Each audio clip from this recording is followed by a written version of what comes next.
नमस्ते। Tagore children academy senior secondary school Surajgarh जिला झुंझुनू राजस्थान के ऑनलाइन क्लास में आपका स्वागत है।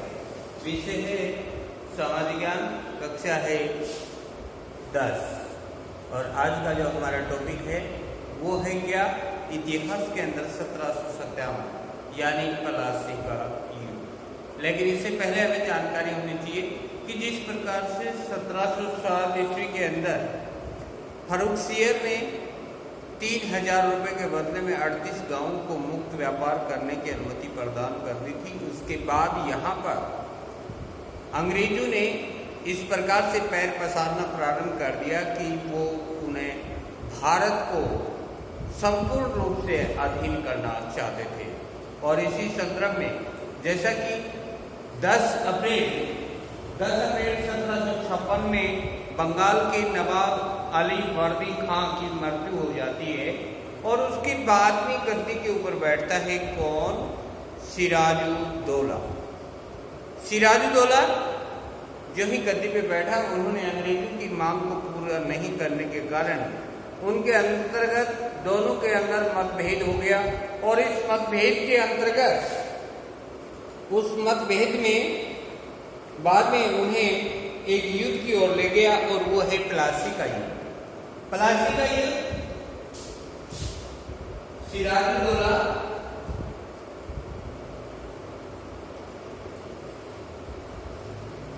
व अंग्रेजों के मध्य हुआ।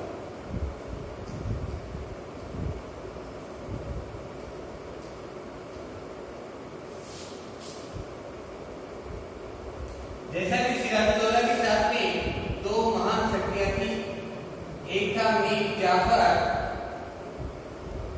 और उसके बाद में मीर कासिम। ये दो शक्तियां सिराजुद्दौला के साथ में थी। अंग्रेजों ने छूट डाला राजद्रोह की नीति के अंतर्गत उन्होंने क्या किया कि धोखे से और सिराजुद्दौला से अलग कर दिया मीर जाफर और मीर कासिम को। इन दोनों को उन्होंने क्या किया, अपनी ओर मिला दिया। जो कि प्लासी का युद्ध 1757 ईस्वी को हुआ, उसमें सिराजुद्दौला की क्या हुई, पराजय हुई। सिराजुद्दौला की पराजय और उसके बाद भी उन्होंने सिराजुद्दौला की मृत्यु के बाद में बंगाल का नवाब है वो किसे नियुक्त कर दिया गया, मीर जाफर को कर दिया। यानी पराजय के बाद में जो भी इसकी मृत्यु हो जाती है सिराजुद्दौला की, उसके बाद में बंगाल का नवाब किसे नियुक्त किया गया, मीर जाफर को बना दिया गया। लेकिन कुछ दिन बाद ही, मुश्किल से ही लगभग 7 साल निकले होंगे, उससे पहले ही मीर जाफर और अंग्रेजों के मध्य में मतभेद हो गया और उसके बाद में दोनों के अंदर एक प्रतिशोध की भावना उत्पन्न हुई और 22 अक्टूबर 1764 को 22 अक्टूबर 1764 को पुनः युद्ध हुआ और वो था कौन सा, बक्सर का युद्ध। बक्सर का युद्ध। और इस बक्सर के युद्ध के अंदर मैं आपको बता देना चाहूं कि पहले प्लासी के युद्ध से ही ये प्रारंभ हो चुका था। कारण क्या था कि सिराजुद्दौला को नवाब पद से हटाना, मीर जाफर या कासिम को बनाना, ये अंग्रेजों की क्या थी, एक प्रकार से चाल थी। और जिस कारण से सिराजुद्दौला की मृत्यु हो जाती है, पराजित हो जाता है, तो उसके बाद उसे मीर जाफर को बना दिया जाता है। जब मीर जाफर भी अंग्रेजों की पूर्ति नहीं कर पाता है तो उन्हें किसे नियुक्त किया गया, मीर कासिम को बना दिया गया। और मीर कासिम को बनाने के कारण दोनों के अंदर मतभेद हो गया और दोनों सेनाएं आमने सामने हो गई और वो युद्ध था कौन सा, बक्सर का युद्ध 22 अक्टूबर 1764 को। एक बार पुनः मैं आपको बताना चाहता हूँ, प्लासी का युद्ध 1757 ईस्वी में सिराजुद्दौला और अंग्रेजों के मध्य में हुआ और 22 अक्टूबर 1764 को बक्सर का युद्ध हुआ, जो कि अंग्रेजों और मीर कासिम के मध्य हुआ। इसके बारे में हम चर्चा करते हैं। तो यहाँ पे आर्थिक मामले और विभिन्न सुविधाओं को लेकर मीर कासिम व अंग्रेजों के मध्य मतभेद बढ़ते गए, जिसके परिणाम स्वरूप 22 अक्टूबर 1764 को मीर कासिम व अंग्रेजों के मध्य युद्ध हुआ, जिसमें मीर कासिम की हार हुई और अंग्रेजों की विजय हुई। और इसके बाद अंग्रेजों ने बंगाल, बिहार, उड़ीसा के दीवानी अधिकार अंग्रेजों ने अपने हाथ में ले लिए। यानी इस प्रकार से उन्होंने किया कि उन्होंने अपने सर्वाधिकार है अपने हाथों में ही ले लिया गया। और ये था क्या? बक्सर का युद्ध। उसके बाद में आता है अंग्रेजों का मराठा व मैसूर से संघर्ष। अंग्रेजों का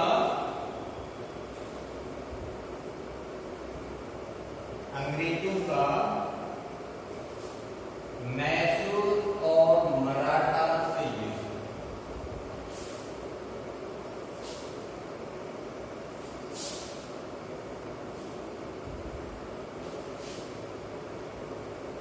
अंग्रेज व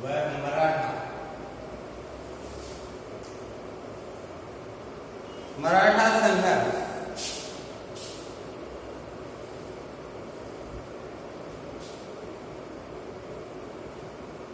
14 जनवरी 1761 ईस्वी के अंदर 14 जनवरी 1761 जो कि पानीपत का तीसरा युद्ध हुआ था, इसमें मराठों की शक्ति कमजोर हो गई।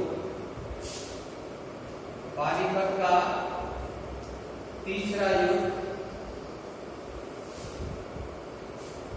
जिसमें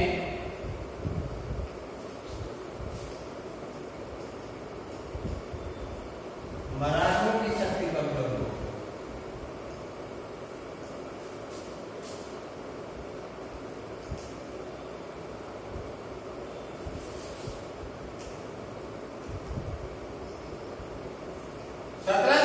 पानीपत का जो तीसरा युद्ध हुआ था, तो इसमें मराठों की शक्ति कमजोर हो गई थी और 1772 ईस्वी में माधव राव की मृत्यु हो गई। उसका भाई नारायण पेशवा बना, परंतु रघुनाथ राव भी पेशवा बनना चाहता था। ये यानी नारायण राव, राघव राय, फिर नारायण राव, फिर रघुनाथ। यहां भी ये समझने की बात है, राणा एक सूत्र के रूप में जो कि माधव राव, नारायण राव और रघुनाथ राव। माधव राव की पहली मृत्यु होती है पानीपत के तीसरे युद्ध के बाद में, तो उसे पेशवा किसे बनाया गया? नारायण राव को बनाया गया। नारायण राव को पेशवा बना दिया गया, लेकिन रघुनाथ राव भी क्या करना चाहता था? पेशवा बनना चाहता था, जिसके कारण से दोनों भाइयों के अंदर क्या हो गया? मतभेद हो गया। और रघुनाथ राव है वो जाकर के किससे मिलता है? अंग्रेजों से जाकर के मिलता है। और अंग्रेज भी यही चाहते थे कि कोई भी सहायता के लिए आए तो उसके अनुसार उसकी मदद की जाए, यानी आपस में फूट डाला। और इस बीच में अंग्रेजों और रघुनाथ के बीच में एक संधि हुई, जिसका नाम क्या था? सूरत की संधि, जो कि 6 मार्च 1775 में। यहाँ पे ये छोटे छोटे जो क्वेश्चन हैं बड़े ही इंपॉर्टेंट हैं। अब ये एक क्वेश्चन आया हुआ भी है, सूरत की संधि कब हुई? तो ये है 1775 ईस्वी में। 1775 ईस्वी में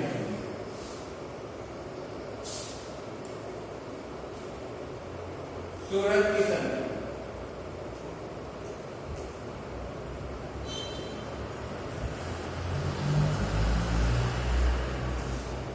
सूरत की संधि, और ये कब हुई? 1575 ईस्वी, 6 मार्च 1775, 6 मार्च 1775 ईस्वी। किसके मध्य हुई? अंग्रेजों व रघुनाथ राव के बीच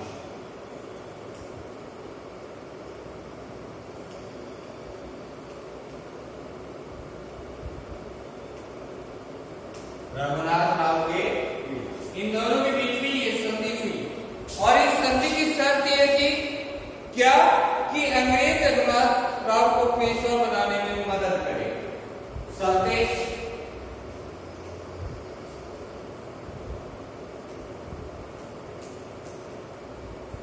अंग्रेज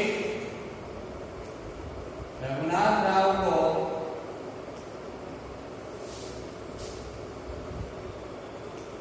पेशवा बनाने में मदद करें।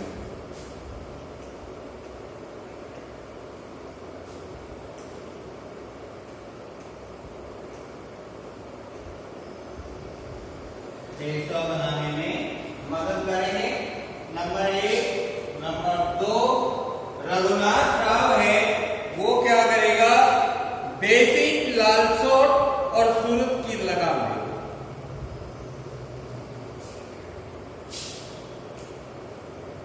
पेशवा अंग्रेजों को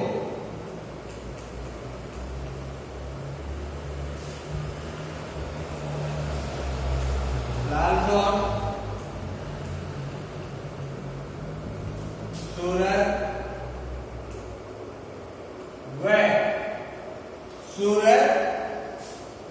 व देसी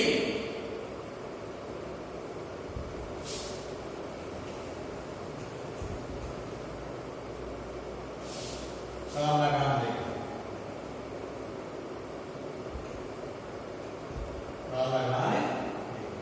ये थी सूरत की संधि। एक बार पुनः मैं आपको समझा देना चाहता हूं कि सूरत की संधि है 1775 ईस्वी के अंदर 6 मार्च को हुई और वो क्यों हुई, अंग्रेजों और रघुनाथ राव के बीच में हुई। इसका वजह क्या थी कि जैसा कि माधवराव की मृत्यु के बाद में नारायण राव को पेशवा बनाया गया, लेकिन रघुनाथ राव भी क्या चाहता था कि पेशवा बनना चाहता था।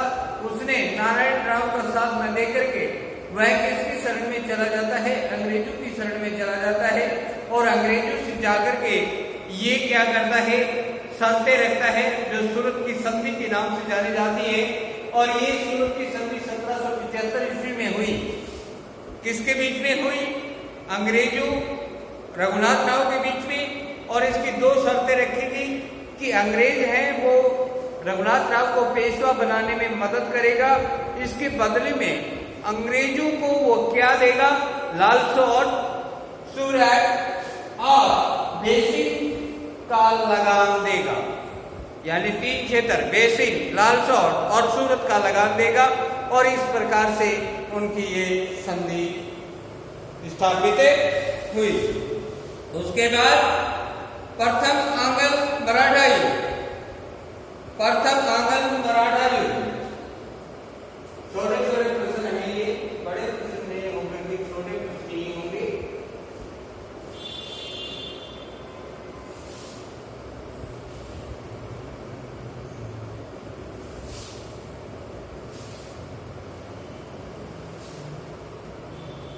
मराठा आंग्ल युद्ध।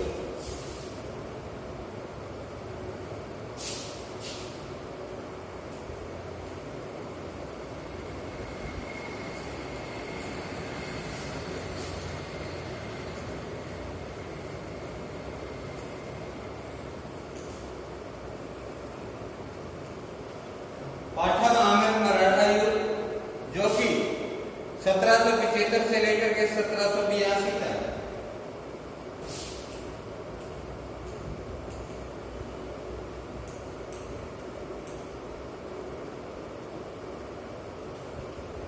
तक चलता है। और इसके अंतर्गत इस संघर्ष के अंदर अंग्रेजों की हार हुई और जिसे बड़गांव की संधि करना पड़ा और वो थी 29 जनवरी 1749।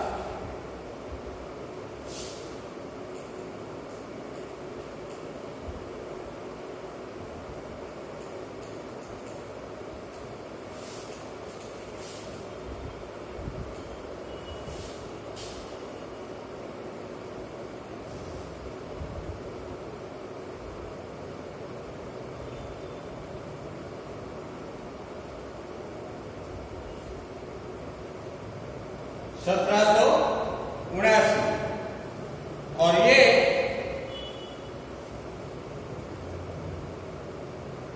अंग्रेजों को अपमानजनक संधि करने के लिए जिसे बड़गांव की संधि कहते हैं, और इसके अंतर्गत 41,000 रुपए युद्ध हर्जाना और अंग्रेजों को विजित प्रदेश लौटाना चाहिए।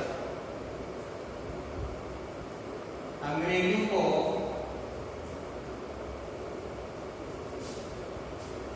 विजित प्रदेश लौटाने पड़े।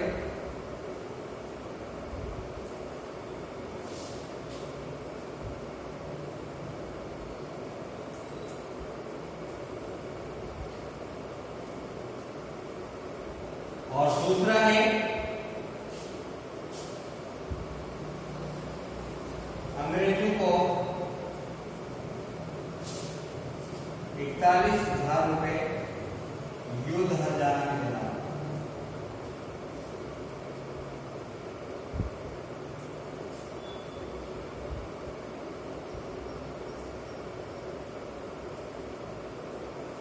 जिसमें मराठा विजय हुए। एक बात मैं पुनः आपको ये समझा देना चाहता हूं कि प्रथम आंग्ल मराठा युद्ध, आंग्ल का मतलब होता है अंग्रेज। अंग्रेजों और मराठों का युद्ध जो कि 1775 से लेकर के 1782 तक लगातार चलता रहा, लेकिन इसके अंतर्गत जब ये युद्ध हुआ तो इस युद्ध के अंदर मराठाओं ने अंग्रेजों को बुरी तरह पराजित कर दिया। अंग्रेजों को इस कारण से बड़गांव की संधि करनी पड़ी, जो कि 29 जनवरी 1779 को हुई। इसके अंदर 2 शर्तें रखेगी।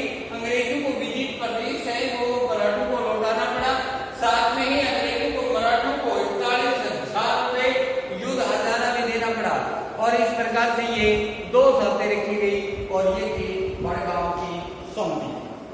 उसके बाद में चलते हैं द्वितीय अंग्रेज मराठा युद्ध। द्वितीय आंग्ल मराठा युद्ध।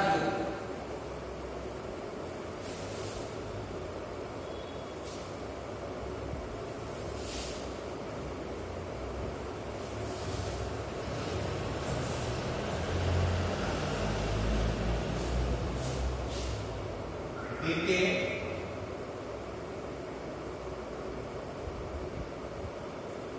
आंग्ल मराठा युद्ध।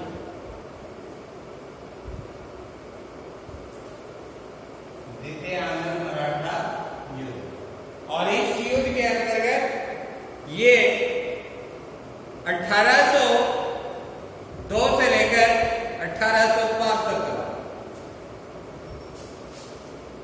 1802 से और 1805 ईस्वी तक चला।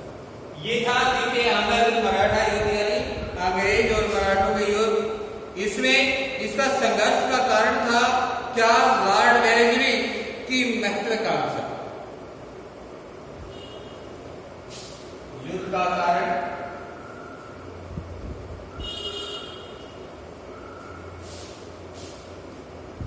लॉर्ड वेलेस्ली की महत्वाकांक्षा।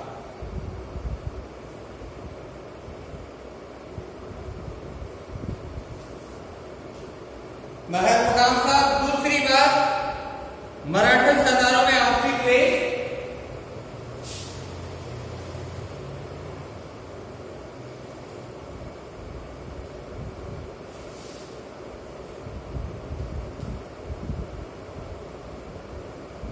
आपसी द्वेष।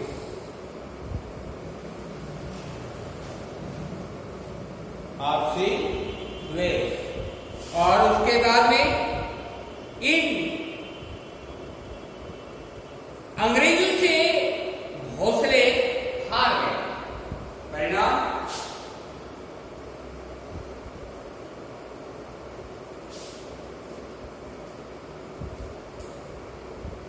अंग्रेजों से हौसले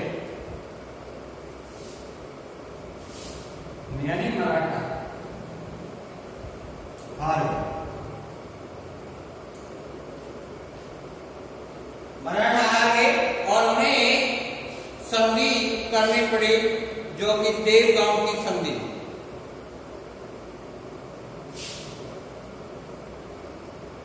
संधि कौन सी थी? देवगांव की संधि।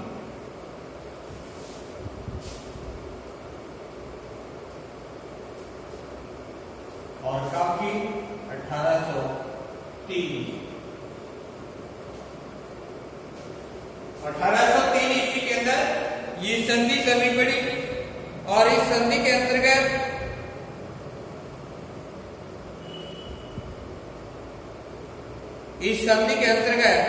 भोसले को हार स्वीकार करनी पड़ी और 30 दिसंबर 1803 को सुरजी अर्जुन गांव की संधि करनी पड़ी। 1803 में ये 17 दिसंबर और उसके बाद में सुरजी गांव की संधि की करनी पड़ी।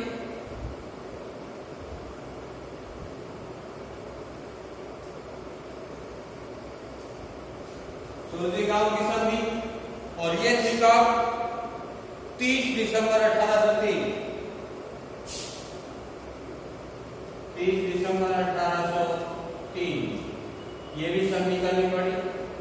सुरजी गांव की संधि ये किसके मध्य हुई? भोसले और अंग्रेजों के मध्य हुई। इसमें होलकर व अंग्रेजों के मध्य संघर्ष अनिर्णित रहा। उसके बाद में होलकर और अंग्रेजों के मध्य भी संघर्ष चलता रहा, लेकिन अनिर्णित रहा। लेकिन दोनों के मध्य 1806 में राजघाट की संधि। 1806 में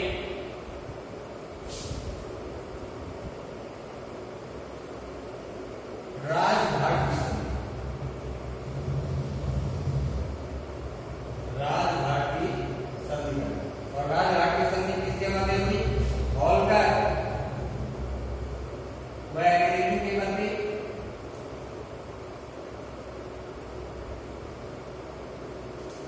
और ये जो संधि है ये किसके मध्य हुई? भोसले व अंग्रेजों के मध्य में। और राजघाट की और इस राजघाट की संधि के अनुसार होलकर ने चंबल नदी के उत्तरी भाग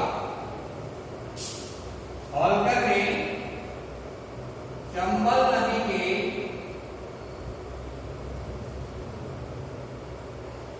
उत्तरी भाग को छोड़ दिया।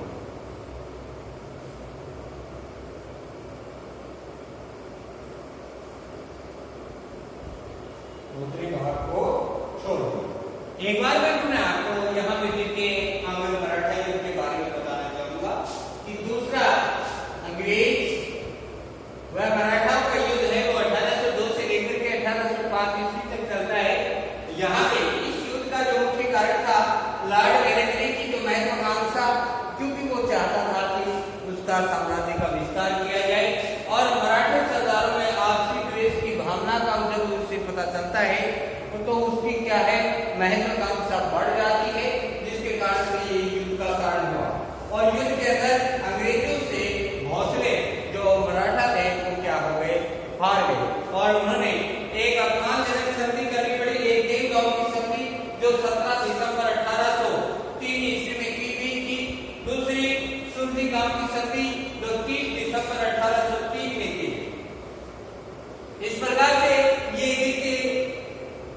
आंग्ल मराठा युद्ध है ये अंग्रेजों ने जीता। उसके बाद में यहाँ पे एक होलकर के मध्य और अंग्रेजों के मध्य जो नई संधि हुई वो थी राजघाट की संधि। और राजघाट की संधि है वो 1806 ईस्वी में हुई, क्योंकि अंग्रेजों से होलकर हार गया और हारने के बाद में उसने होलकर ने चंबल नदी के उत्तरी भाग को क्या कर दिया गया?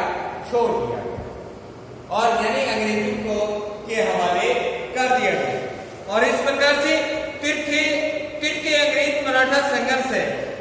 उसके बाद में हम बात करते हैं तृतीय अंग्रेज मराठा संघर्ष। तृतीय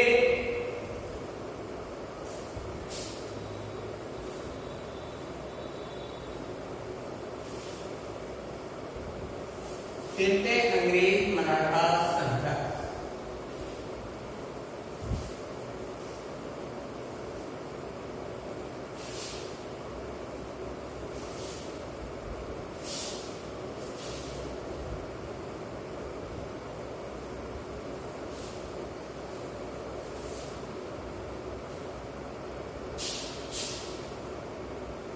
तृतीय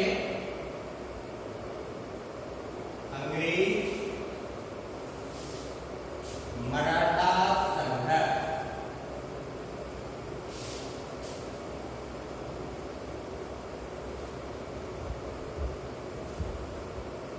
इसके अंतर्गत यहां पे बताया गया है क्या कि 18 जून 1818 को अंग्रेजों ने मराठों को हराकर मेलकॉम में पेशवा के साथ संधि की। 18 जून 1818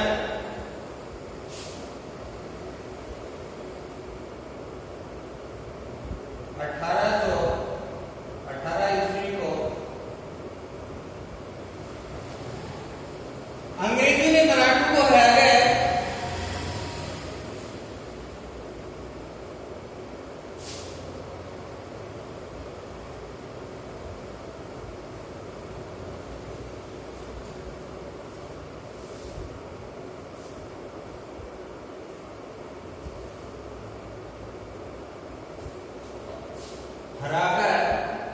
मेलकॉम की संधि। मेलकॉम में पेशवा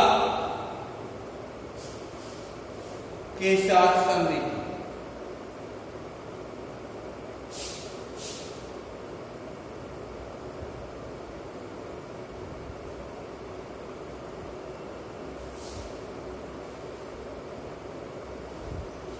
पेशवा के साथ संधि की।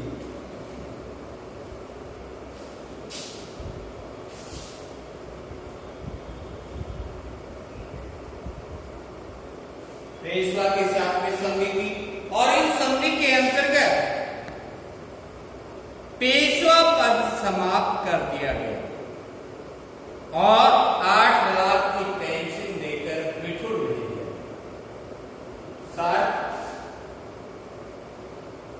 पेशवा पद समाप्त।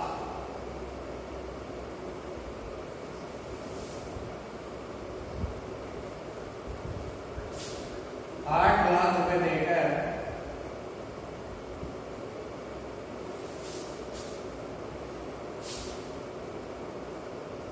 पेशवा को बिठुर भेज दिया।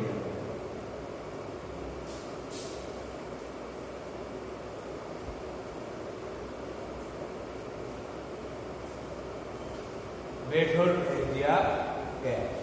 उसके बाद इस प्रकार अंग्रेजों ने अपनी कूटनीति और फूट अनुराजकुलों की नीति से मराठों को संघर्ष में पराजित कर दिया। लेकिन यहाँ पे मैं आपको ये जो तृतीय अंग्रेज मराठा संघर्ष हुआ, इसमें अंतिम चरण था जो कि मराठों को हराकर के अंग्रेजों ने 1818 में मेलकॉम में पेशवा के साथ में संधि की और संधि की शर्त की कि पेशवा पद है वो हमेशा हमेशा के लिए समाप्त कर दिया गया और उसके बाद उसे 8 लाख रुपए देकर के और उसे बिठुर भेज दिया गया, जो कि किसी प्रकार से अंग्रेजों के आगे अड़चन न आ सके, इसलिए उन्होंने फूट डालो राजगुरु की नीति से संघर्ष करते हुए 3 महत्वपूर्ण युद्ध हुए। प्रथम आंग्ल मराठा युद्ध, द्वितीय मराठा आंग्ल युद्ध और तृतीय मराठा आंग्ल युद्ध। अंत में अंग्रेजों ने इसके ऊपर विजय हासिल की और कामयाब हो गए और यहाँ पे पेशवा पद भी क्या कर दिया गया, समाप्त कर दिया गया। और इस प्रकार से ये मराठा संघर्ष यहीं पे समाप्त होता है और आगे लेते हैं अंग्रेज व मैसूर संघर्ष। ये हम अगले वीडियो में रहेंगे। तब तक के लिए धन्यवाद।